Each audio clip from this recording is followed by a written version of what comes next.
দেখছেন সবার খবর, সবার নজর, বার্তা এক নজর। বলাগড়ের বিজেপি প্রার্থী সুবীর নাগ এবং চুঁচুড়ার বিজেপি প্রার্থী গণনা কেন্দ্র থেকে বেরোতে কর্মীরা ফুলের মালা পরিয়ে দেন। পরে সুমন সরকার বলেন, আজকের দিনে বাবা ও মায়ের কথা খুব মনে পড়ছে। ভীষণ ভালো লাগছে। এই জয় আমার নয়, এই জয় হচ্ছে বলাগড়ের মাটি, বলাগড়ের মানুষের জয়। বলাগড়ে আমাদের যিনি আছেন শ্যামাপ্রসাদ মুখার্জি, যে বাঙালির আমাদের যার জন্য আজকে ভারতীয় জনতা পার্টি সৃষ্টি হয়েছে, ওনার জয়। ওনার আত্মার শান্তি কামনা করি। সাথে সাথে এটাও বলি যে উনি আজকে দেখছেন যে বলাগড়ের মাটি গেরুয়াময় হয়েছে।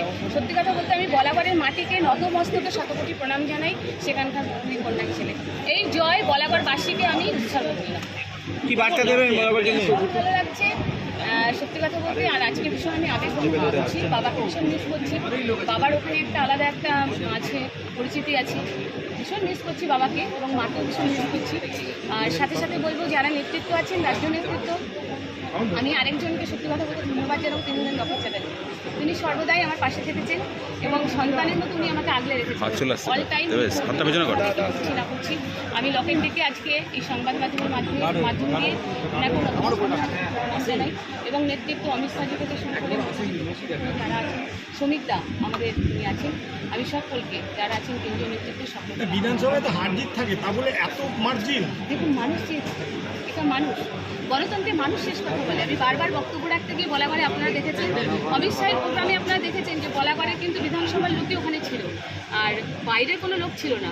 ন্যাচারালি বলাগড়ের মানুষ চেয়েছে, তাই তো। আপনি কি বুঝতে পেরেছেন যে এত ভোটে আপনি জিততে পারবেন? দেখুন, এটা তো একটা আমি জানতাম যে একটা লিড হবে। আমি ভেবেছিলাম যে হবে 30 হবে, 25-30 হবে, 40 ক্রস করবে, এটা আমার প্রত্যাশিত ছিল না। কিন্তু বলাগড়ের মানুষের কাছে আমি বারবার বলবো, আর সাথে সাথে আজকে এখান থেকে আমি বার্তা দেবো বলাগড়ের মেয়ে হিসেবে। আমি চাই বলাগড়ের মাটিতে শান্তির বার্তা হয়ে যায়, যেন কোথাও কোনো এমন কেউ কোনো কাজ করবেন না যারা কার্যকর্তা আছেন, অশান্তি যেন সৃষ্টি হয়।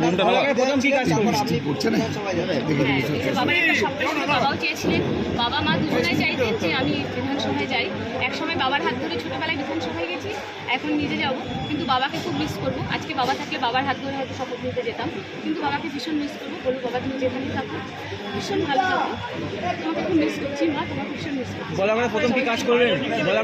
বলাগড়ে অনেক কাজ আছে, যেটা আপনারা খোঁজ নিয়ে দেখবেন। সেটা বীরেন সরকার করে গেছিলেন, পরবর্তীকালে আমি কিছুটা করেছিলাম, কিন্তু অনেক কাজ বাকি আছে উন্নয়নের ক্ষেত্রে। গঙ্গার ভাঙন আছে, সেটা লকেট চ্যাটার্জির নেতৃত্বে অনেকটা হয়েছিল, কিন্তু ঠিকমতো টাকাটাকে ইউটিলাইজ করতে পারেনি তৃণমূলের যারা আছেন, তারা করতে পারেনি শাসনকালে। আর সাথে সাথে বলি যে আমাদের গঙ্গার ভাঙন যেমন আছে, সাথে সাথে শ্যামাপ্রসাদ মুখার্জি যে কোর্টটা, সেটা নিয়ে আমরা উদ্যোগ নেব। এবং রাস্তাঘাট, পানীয় জল, সবথেকে বড় সমস্যা রাস্তাঘাট, পানীয় জল, আর রাস্তায় আলো নেই। এগুলো ভীষণ সমস্যা, বলাগড়ে প্রচুর সমস্যা আছে। আর যারা কৃষক আছেন তাদের প্রচুর সমস্যা, কোনো ভালো পরিষ্কার নেই, এগুলো নেই। এগুলো অনেক কাজ বাকি আছে, সেগুলো সময় সাপেক্ষে সেগুলো যেতে আপনারা যাবেন। আর বলাগড়ের পর্যটন বলাগড়ের পর্যটন আপনারা জানেন কি?